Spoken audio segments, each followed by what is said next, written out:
그래서 이 파란 부분은 심리적인 거, 여기는 행동적인 거. 그리고 이제 이렇다 보니까 이제 계속 경제학이나 뭐나 마케팅이나 다 이런 행동 경제학, 그 논리적인 이성에 치우치기보다는 좀 감성적인 것들. 그래서 이런 것들에 대해서 많이 이제 강조가 되죠. 그럼 이제 이거에 대해서 한번 잘 분석을 한번 해보면, 먼저 이제 일본 같은 경우는 이제 브랜드가 소비자에게 주는 그 물건을 얘기를 해요. 그냥 우리가 어떤 물건을 사잖아요. 그럼 이 물건 자체가 타깃에게 주는 메시지. 그렇죠? 이 물건은 어떻다. 이번 같은 경우는 푸시 마케팅이죠. 푸시. 광고. 우리 브랜드, 우리 제품은 어떻다고 이게 광고를 하는 것들. 그렇죠? 이것은 광고긴 하지만 이게 소비자가 궁금하게 해서 이걸 우리가 직접 찾아보는 거. 찾아본다는 건 뭐냐? 내가 직접 가져오는 거기 때문에 정보를 풀이라고 하고, 얘는 뭐 광고를 소비자가 보기 싫은데 자꾸 막 우리 지금 TV 봐야 되는데 연속극 봐야 되는데 자꾸 드라마 봐야 되는데 광고 나오는 거기 때문에 푸시 막 집어넣는 거고, 이렇게 되겠죠? 그 다음에 또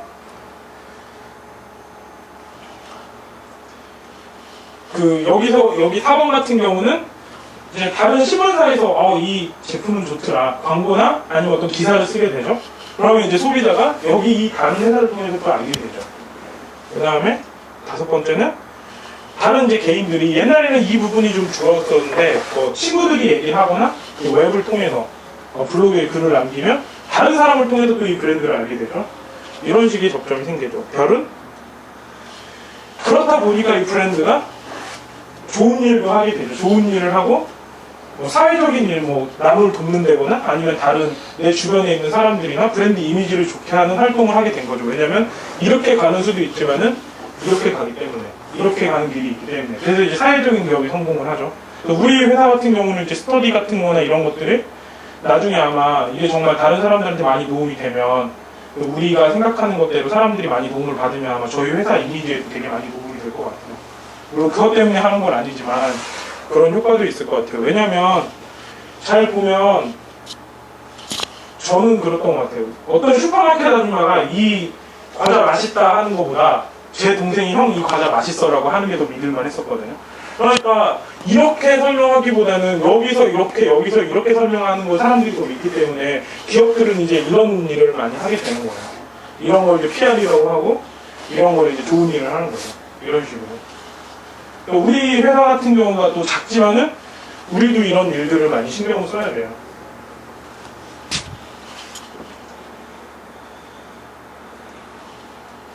자, 그러면은 그 컨택 포인트, 지금 컨택 포인트라는 거 아까 만났던 그 브랜드하고 소비자하고 만나는 거죠. 옛날에는 기업하고 소비자하고만 만날 줄 알았는데 이렇게 다른 기업하고 소비자하고도 만나고 또 다른 사람과 소비자하고도 만나고 또 이렇게 연결도 되고 여러 가지 컨택 포인트가 있잖아요. 이런 컨택 포인트를 어떻게 매니지먼트 할 것인가.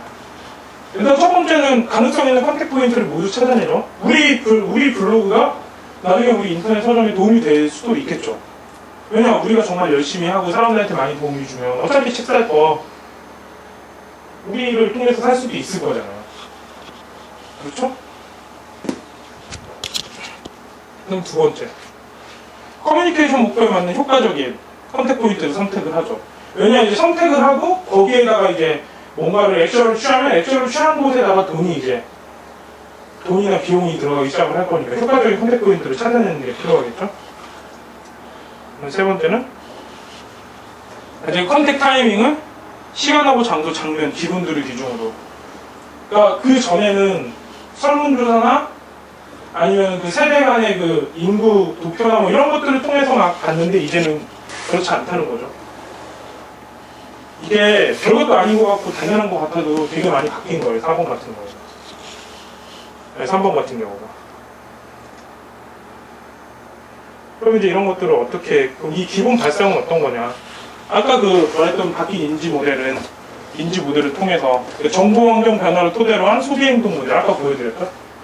아까 설명해드렸던 거에다가 방금 설명했던 거 컨택 포인트 매니지먼트를 합해서 전략적인 크로스 미디어 커뮤니케이션 플래닝을 할 수 있다라는 거죠. 그럼 지금부터 한번 보여드릴게요. 어떻게 하는 건지.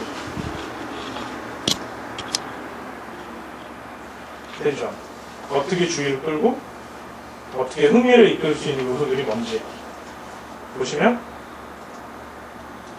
여기 보면 이제 이런 TV 광고들이 있겠죠. 그렇게 뭐 보면은 요새 이런 TV 광고들 보면은 어떤 제품을 설명하기보다는 이렇게 재밌거나 이런 분위기를 잡는 것 같아요. 그다음에 광고, 그다음에 모바일 광고들, 그다음에 이벤트들. 그러니까 우리가 지금 할 수 있는 것들이 좀 이쪽 부분이죠. 거꾸로부터죠. 거꾸로부터. 그래도 거꾸로가 돈이 좀 덜 드니까. 그렇죠? 그러면은 이걸 다음에 그러면 이제 이걸 보면 이제 서치를 하잖아요. 이 서치에서는 어떤 게 있나?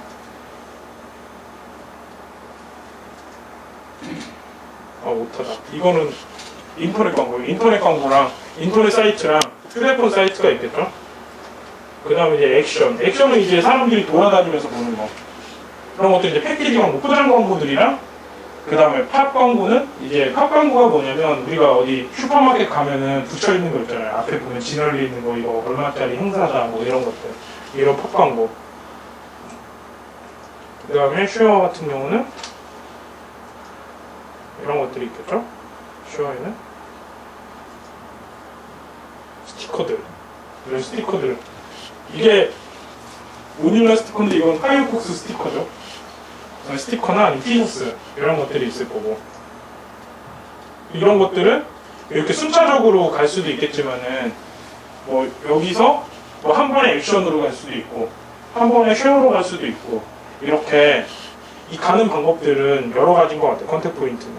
그 다음에 이런 이제 블로그들 이 블로그들을 통해서 이제 다시 한번 이게 얼마나 직접적으로 관심이 있는지 얼마나 관심을 가지고 있는지 체크를 할 수 있는 것 같아요.